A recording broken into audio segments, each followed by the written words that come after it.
Have you ever been trapped alone in the basement of an abandoned hospital? With the power cut off, only your phone's flashlight for illumination, and strange sounds coming from above? I have. And that night, I learned that some hospitals never truly empty. My name is Marcus, and I'm a photographer specializing in urban exploration. For the past 5 years, I've been documenting abandoned buildings across the country. Factories, schools, asylums, and hospitals.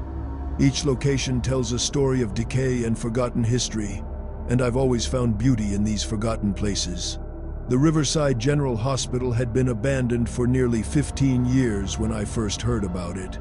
Built in 1952, it had served the community for over 4 decades before budget cuts and the construction of a newer facility forced its closure in 2008. Since then, it had sat empty, slowly deteriorating, while the city debated what to do with the property. I had been planning to photograph the hospital for months, waiting for the right opportunity. Urban exploration requires careful timing. You need to avoid security patrols, nosy neighbors, and other potential complications. When I finally made my move on a cloudy October evening, I thought I had planned for every contingency. I was wrong. The hospital was a sprawling complex of interconnected buildings, 5 stories tall with a basement level that housed the morgue, storage areas, and mechanical systems. My research had shown that while the upper floors had been stripped of most equipment, the basement remained largely untouched due to the difficulty and expense of removing the heavy machinery located there. I entered through a side entrance where a security door had been left propped open, probably by previous urban explorers or homeless individuals seeking shelter. The ground floor was exactly what I expected. Empty rooms with peeling paint, broken windows, and debris scattered across dirty linoleum floors. The walls still showed faded signs directing visitors to various departments: radiology, cardiology, pediatrics. My camera worked methodically, capturing the interplay of shadows and light streaming through broken windows. There's something hauntingly beautiful about the way nature begins to reclaim abandoned human spaces. Vines creeping through cracks in the walls, water stains creating abstract patterns on the ceiling, rust blooming across metal surfaces like some strange form of art. I had been photographing for about 2 hours when I decided to explore the basement level. This was always the most interesting part of any hospital, the hidden infrastructure that kept the place running. I found the stairwell and began my descent, my phone's flashlight beam dancing ahead of me. The basement was exactly what I expected, a maze of corridors lined with pipes and electrical conduits. The air was thick and stale, carrying the musty smell of dampness and decay. My footsteps echoed off the concrete walls as I moved deeper into the labyrinth.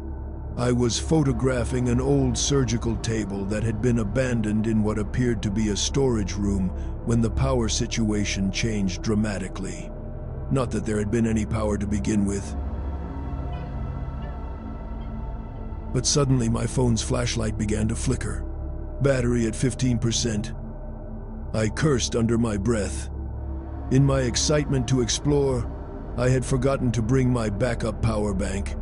15% would give me maybe another hour of light, and I was deep in the basement of a building I didn't know well. Getting lost down here in complete darkness was not an option. I decided to make my way back toward the stairwell. But as I turned to retrace my steps, I realized I had been so focused on my photography that I hadn't been paying attention to the route I'd taken. The basement was larger and more complex than I had anticipated, with multiple corridors branching off in different directions. Worse, all the corridors looked essentially the same in the narrow beam of my dying flashlight. I tried to remain calm and logical. I knew the stairwell was somewhere to my north, so I used my phone's compass to orient myself and began walking in that direction. But after 10 minutes of walking, I found myself in what appeared to be a dead end, a heavy metal door marked "Authorized Personnel Only." The door was locked, but as I turned to backtrack, I heard something that made my blood run cold. Footsteps. Not my footsteps. These were coming from somewhere ahead of me, deeper in the basement. Slow, deliberate footsteps on concrete, echoing through the corridors. I froze, listening intently. The hospital had been abandoned for 15 years. There shouldn't be anyone else down here. But the footsteps continued, seeming to move in a pattern, walking for a few seconds, then stopping, then walking again. "Hello?" I called out, my voice echoing strangely in the confined space. "Is someone there?" The footsteps stopped immediately. The silence that followed was somehow worse than the sound itself. I stood perfectly still, straining my ears for any indication of who or what was sharing this basement with me. After what felt like several minutes, I heard something else, a faint scraping sound, like something being dragged across concrete. My phone's battery was now at 8%. I needed to get out of there quickly, but I was completely disoriented. I chose a corridor at random and began walking quickly, trying to put distance between myself and whatever was making those sounds. That's when I heard the voices. They were faint at first, barely audible over the sound of my own heartbeat. But as I moved deeper into the basement, they grew clearer. Multiple voices, speaking in what sounded like urgent whispers. I couldn't make out the words, but the tone was unmistakable. Fear. Pain. I stopped walking and listened more carefully. The voices seemed to be coming from behind a door marked Morgue. The door was slightly ajar, and a faint light was visible through the gap. Light. In an abandoned hospital with no power. Every instinct told me to run. But curiosity, and the desperate hope that this might be other urban explorers who could help me find my way out, overrode my fear. I approached the door slowly and peered through the gap.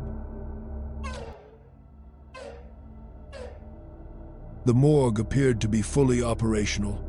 Bright fluorescent lights hummed overhead, illuminating rows of metal tables and medical equipment that looked decades newer than it should have.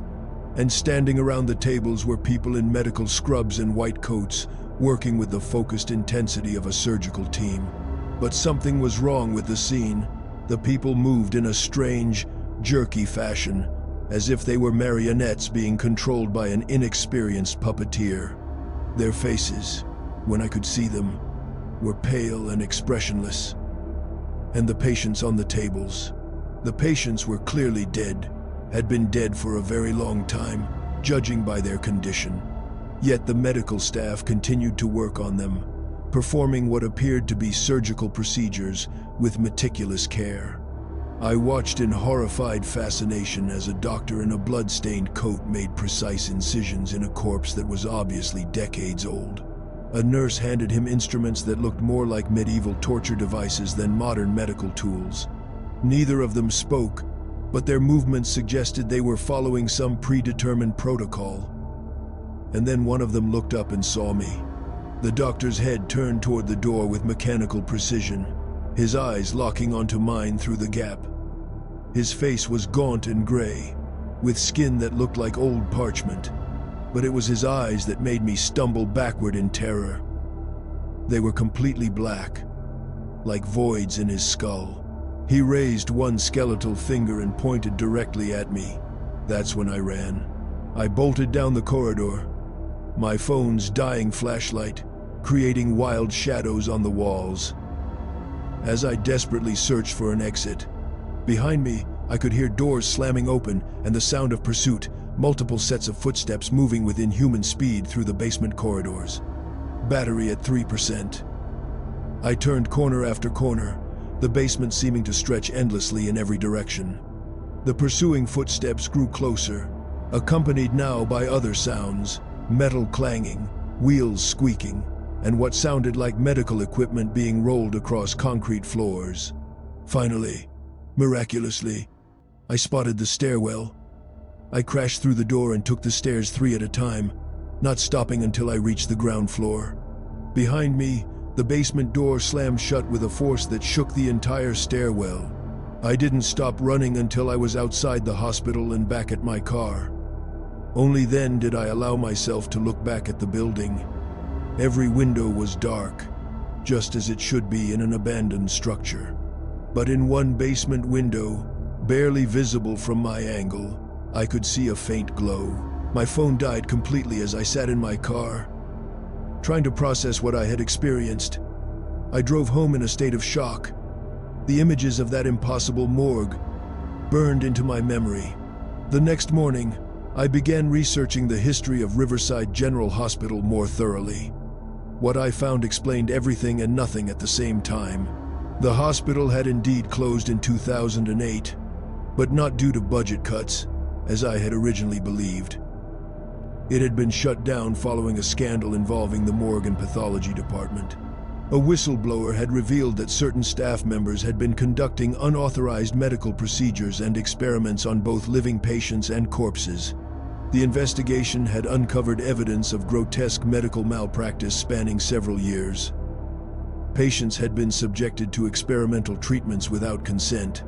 Bodies in the morgue had been mutilated and used for unauthorized research.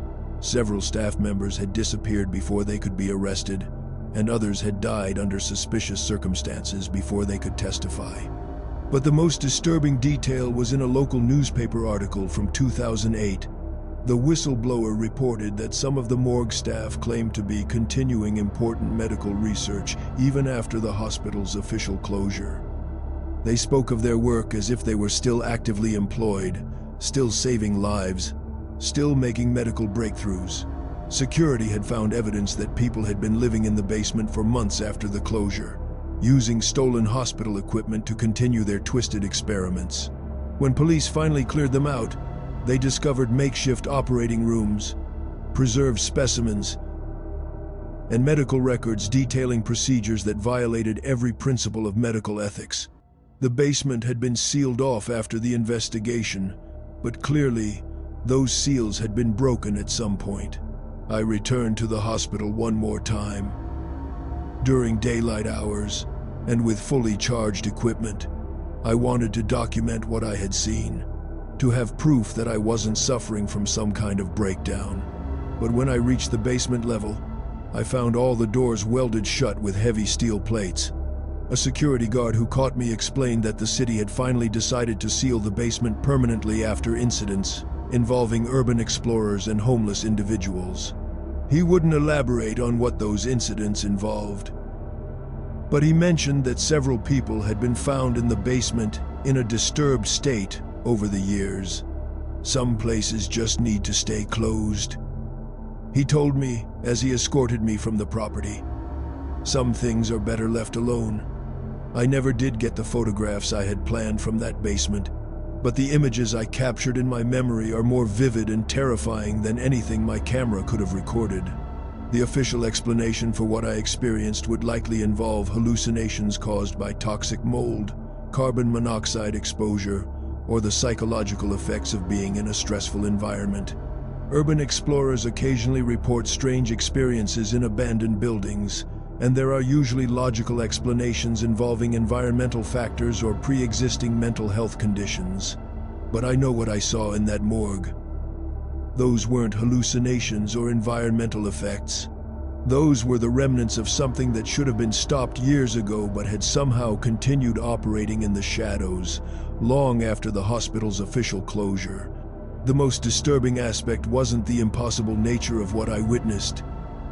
It was how normal it all seemed to the participants.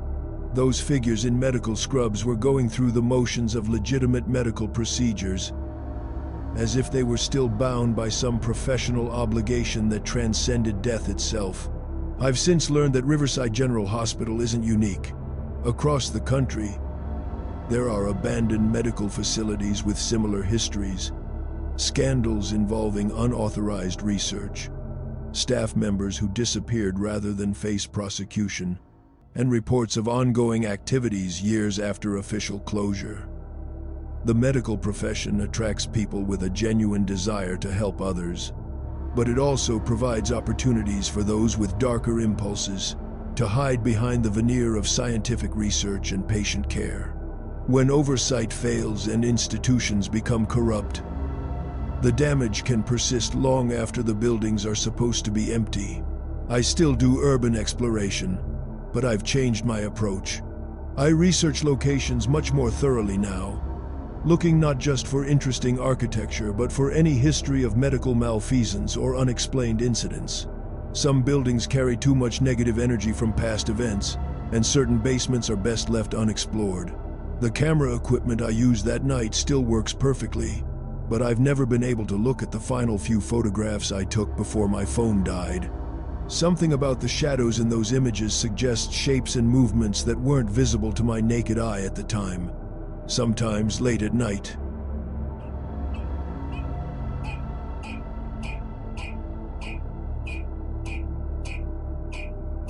I wake up thinking I can hear the sound of medical equipment rolling across concrete floors, the whispered conversations of surgical teams, and the mechanical precision of footsteps in hospital corridors.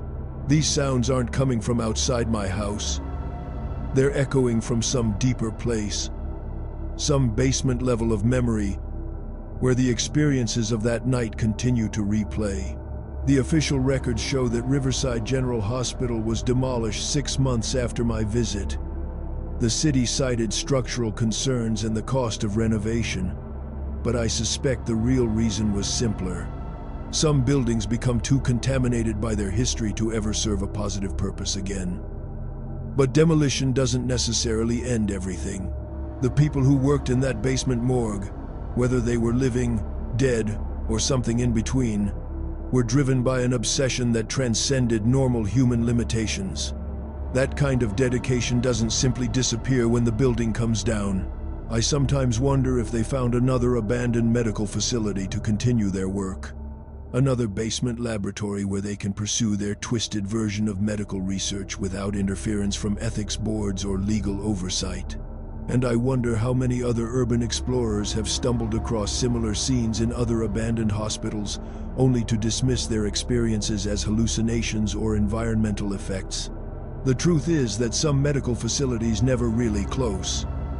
They just move underground, into the spaces between official records and public oversight, the basement levels where accountability ends and obsession takes over. If you're ever tempted to explore an abandoned hospital, especially the basement levels, remember my story. Some photographs aren't worth taking. Some corridors are better left unexplored. And some medical procedures should never be continued, no matter how important the research might seem to those conducting it. The dead deserve to rest in peace, not to be subjects in experiments that violate every principle of human dignity. And the living deserve to be protected from practitioners who have forgotten the difference between healing and harm. But in the basements of abandoned hospitals, those distinctions sometimes get lost in the darkness.